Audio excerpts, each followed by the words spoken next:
A Semana Santa noiesa preséntase este ano cargada de novidades.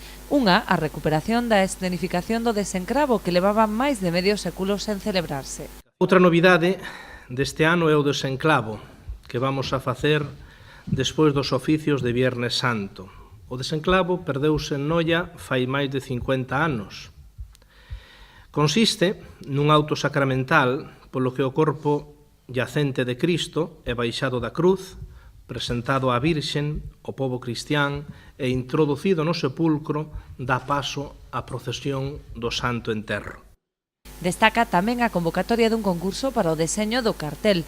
Presentáronse nesta primeira edición 32 propostas, das cales saiu elixida a obra do sonense Óscar Manuel Chouza.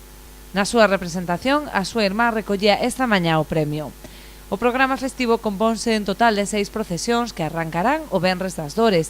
O Domingo de Ramos sairán a Borriquiña e o Ecceomo, mentres que o Xoves Santo terá lugar a procesión das Carracas. O Santo Encontro e o Santo Enterro a celebrar o Venres Santo clausuran os actos procesionais.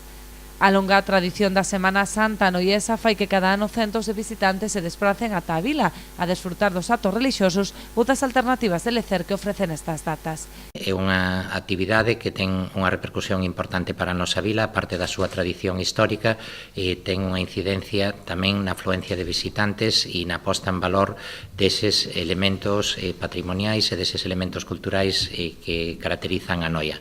Precisamente o alcalde quixo agradecer o traballo das diversas cofradías da parroquia e de Noia Histórica que colaboran na organización das actividades, convertendo a Noia nun destino de referencia nestas datas.